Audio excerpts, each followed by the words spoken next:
Hello and welcome to Become the Teapot. I am Groot. And I am Groot. Right, stop that. It's silly. This is Become the Teapot, the podcast where we discuss comic book movies and the comics they're based on. I'm Iain, and I read comics.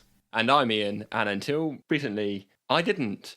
This week, we're watching one of my favourite MCU films, Guardians of the Galaxy. So power up your jet boots, and let's rocket straight into the episode. I am Groot.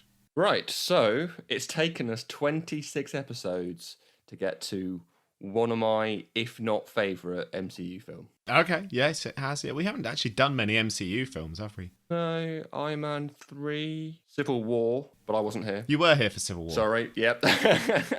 Oh, yeah. And Captain America Winter Soldier as well. Winter Soldier, that one. Professional.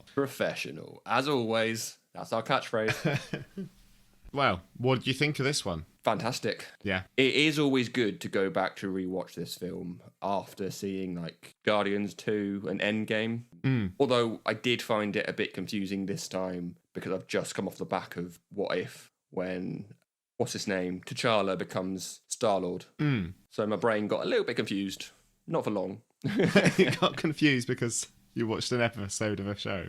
Well, yeah. What was confusing about it? Oh, I like the fact that I know the What If episodes are only like 30 minutes long, but obviously it explains the whole thing about what if T'Challa was Star-Lord, which I loved. And then going back to this, you're like, oh yeah, I forgot that didn't happen. That's something else entirely. Are you okay? It was just my brain just got confused very quickly. Okay, fair enough. Although I did, like, there's that first bit where he's dancing through that crater place. Yeah. Again, I half expected him to get punched by War Machine. Oh, yeah. Well, apart from my confusion, what did you think? Well, I wasn't confused. I'll tell you that. No, I really like it. I really like Guardians of the Galaxy. I think it's one of the better MCU films. Probably my top 5. It's weird, actually. I was speaking to our friend Martin. Who? Yesterday about it, and he's been watching these lately for the first time. He's never really got into the Marvel films. And he hates Guardians of the Galaxy. He hates it? It's his least favourites one. Yeah. He just can't get on with them. He says that, he finds the humour and everything just grates on him. Whereas I really like it. So I didn't want it to just be us sitting here going, yeah, it was great. Yeah. I liked it as well. Yeah, fantastic. So there are other opinions out there, but I do disagree with him on that. That's my opinion! So, no, I really like it. I think it's very, very well paced, self-contained.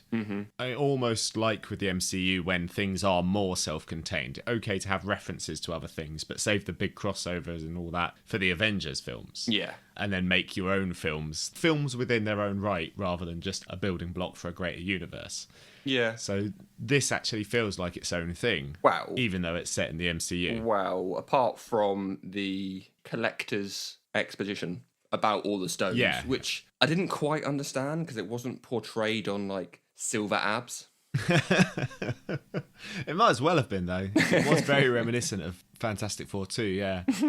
And then, of course, there was the shoehorning in of Thanos, or Thanos, as well. Thanos. He seemed a bit superfluous to the plot, but that's a fairly minor quibble. Yeah, I mean, taking those things out, I do believe that if someone hadn't seen any of the MCU films and just saw this, or this was their first one, apart from the odd, you would understand it.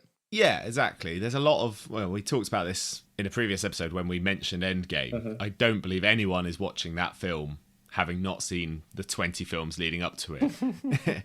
It only makes sense within the context of the greater MCU, whereas this, yes, okay, there are those tie-ins with the Infinity Stones and all that, but you can watch this on its own. Yeah. You can watch it as its own thing and enjoy it for the fun characters, each of which is sort of laid out and well-defined in itself, and say, like, we're going to introduce you to essentially 5 brand new people. We're going to give each of them time to shine, a taste of each of their personalities. And I think it does a really good job at all of that. Yeah, that's what James Gunn does so well in this. It's not Captain America or Iron Man.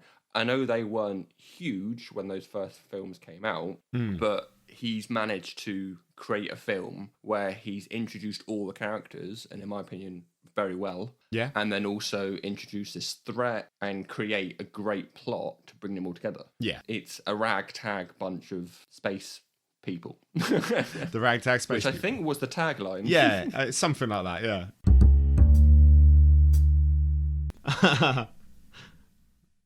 am so hungover.